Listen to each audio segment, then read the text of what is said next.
ஒரு வீடு பாதியில் நிற்கிறது அப்படின்னா அந்த வீட்டை நீங்கள் முடித்து விடலாம். இல்ல நீங்க கட்டின வீடு ஒரு நல்ல கிளையண்ட் வரல, ஒரு டெனன்ட் வரல அப்படின்னா ஒரு லாங் டேர்ம் கிளையண்ட் வருவது போல், ஒரு கவர்மெண்ட் கிளையண்டே வந்து நமக்கு பெனிஃபிட் கொடுப்பது போல். ஏன்னா அந்த இடத்துல சூரியனும் வந்து சேரப்போகிறார். இது எல்லாமே உங்களுக்கு ஒரு பெரிய பிளஸ் ஆக இருக்கிறது, குறிப்பா இடம் பூமி சம்பந்தப்பட்ட விஷயங்கள்ல. ஏன்னா நீங்களே அந்த இடத்தில் பிப்ரவரி மாதம் 23 தேதிக்கு பிறகு பயணிப்பீர்கள்.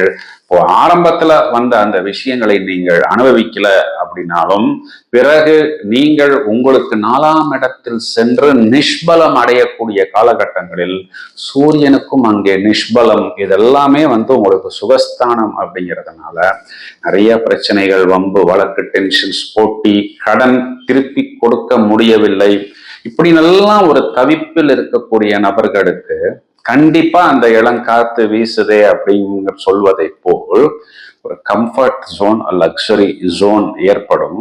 இது என்ன ஒரு பியூட்டினா, இந்த 5 கிரகம் பிறகு சந்திரன் சேரும் பொழுது இந்த இடத்துல இந்த 6 கிரக கூட்டணி உங்களுடைய ஜீவனத்தை பார்க்கிறது, தொழிலை பார்க்கிறது. அப்போ